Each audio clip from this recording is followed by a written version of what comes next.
Hola, hola, ¿qué tal? ¿Cómo están, queridos hermanos? Muy buenos días, tardes o noches, dependiendo el uso horario que tengan en su país o región. Es para mí un placer nuevamente estar aquí compartiendo la palabra de Dios con ustedes. Esta vez con un libro diferente en análisis. La semana pasada estudiamos el libro de Oseas. Tratamos de profundizar la última parte del profeta Oseas, del libro de Oseas. Y hoy vamos a estudiar el libro de Joel, un mensajero consagrado. Es un libro muy pequeño, pero con una gran información y mensaje para tu vida y para mi vida. Pero antes de iniciar, como siempre, vamos a hacer una oración pidiendo la bendición de Dios. Amoroso Padre Celestial, Señor, te agradecemos porque tu misericordia es eterna para con nosotros.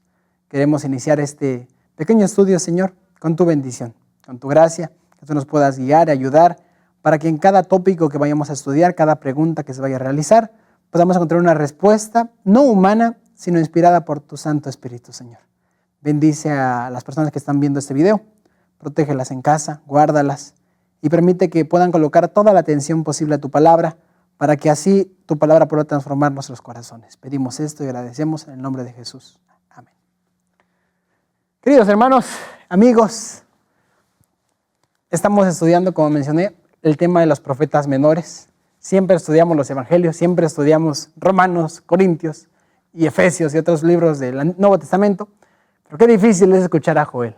Qué difícil es escuchar un libro que nada más tiene 3 capítulos. Y ustedes me pueden preguntar, Caleb, ¿qué sabemos sobre Joel? ¿Quién es Joel? ¿Cuándo nació? Información sobre él. Quiero iniciar este estudio diciendo que la única cosa que sabemos sobre Joel es lo siguiente. Joel 1, 1 y 2. Palabra de Jehová que vino a Joel, hijo de Petuel. Es lo único que sabemos sobre este profeta. No sabemos si tenía familia, si era grande la familia. Él fue un mensajero en unas circunstancias curiosas en Israel, pero que lo que Dios quería hacer en él no era resaltar su nombre, era resaltar su mensaje. Con esta introducción iniciamos algo muy importante. Cada profeta que hablaba, no hablaba por sí mismo. Hablaba un mensaje directo a las personas. A veces uno se queda pensando, Señor, pero ¿por qué no colocaron tal historia? ¿Por qué no colocaron tal cosa extra? O quedamos con dudas. A mí me gustaría saber cuál es el origen del pecado, el origen del mal, porque es un misterio. Hay cosas que no van a ser reveladas para nosotros porque realmente no importan para tu salvación. Dios dejó establecido en su palabra aquello que te puede ayudar para el camino de transformación de tu corazón. En esta situación, la historia del profeta no era relevante.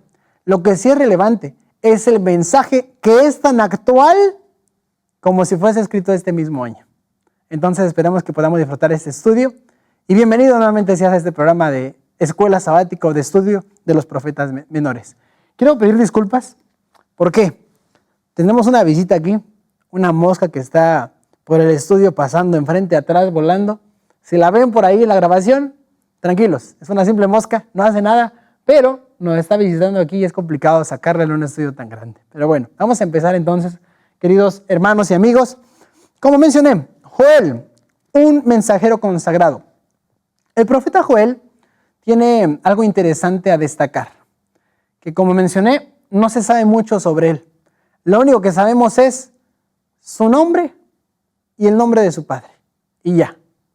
Las circunstancias en las que él creció, nació, vivió, predicó, son complicadas de definir, porque no dan nombres de reyes, no dan nombres de sacerdotes.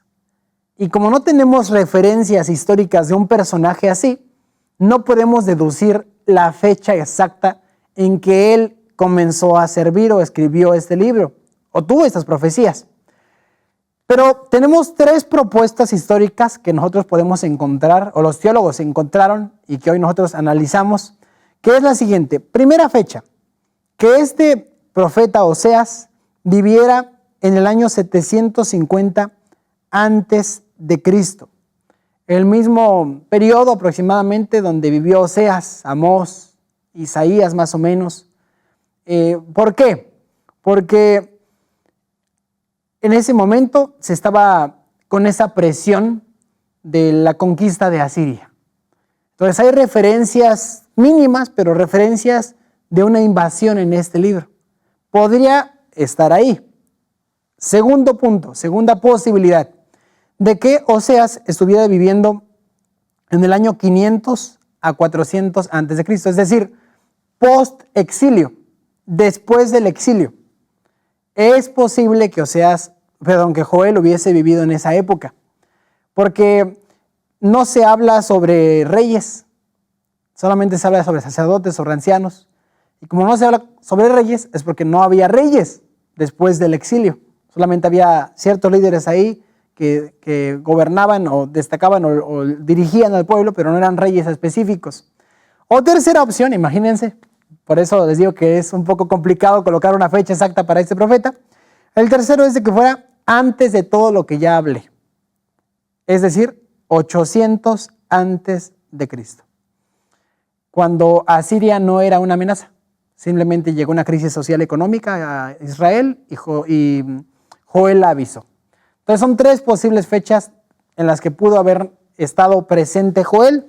La que más se llega a hablar, la que más se llega a expresar es que fuera contemporáneo de Amós en el 750 y Oseas, Amós y Oseas. Entonces vamos a dejarlo en el aire. Realmente lo que más nos importa era cómo representaba la situación de Israel en su época. Vamos a leer Joel capítulo 2, versículo 15. Esta vez traigo aquí mi Biblia en español. Es un poco antigüita, pero muestra que está estudiada. Entonces, eso es bueno. 2.15 dice así: tocad trompeta en Sión, proclamad ayuno, convocad asamblea. Tocad trompeta. En la época antigua, Israel tenía unas trompetas no como las conocemos hoy en día, que los jóvenes van ahí en los desfiles, no son así. Eran una trompeta tipo cuerno, shofar, si no estoy mal, si no mal recuerdo es shofar. Se soplaba a través de ese shofar y se escuchaba en gran parte a través del eco del sonido. Y normalmente estas trompetas se tocaban en dos situaciones. Una, cuando había un conflicto bélico, alguna crisis, o dos, cuando había momentos de fiesta y alegría, como alguna fiesta anual, alguna reunión importante. Entonces, o podía ser una noticia muy buena, o podía ser una noticia muy mala. Entonces, cuando tocaban trompeta, todas las personas se quedaban en expectativa. ¿Qué va a pasar? ¿Qué van a anunciar? ¿Qué está aconteciendo? Y ya posteriormente se comenzaba a hacer el mensaje. Aquí dice, convocamos una asamblea, convocamos una reunión. Estamos pasando por un momento que se debe de anunciar a todo Israel. Eso fue como inició el libro de Joel. Quiero leer este párrafo que dice así: la columna de nube, que significa ira y terror para el transgresor de la ley de Dios, será luz, misericordia y liberación para los que hayan obedecido sus mandamientos. Importante, ¿no? Dos tipos de sentimientos aquí mostrados. La columna de nube puede significar ira y terror para unos y para otros esperanza y anhelo. Hay una frase que dice: Jesús está contigo en este momento.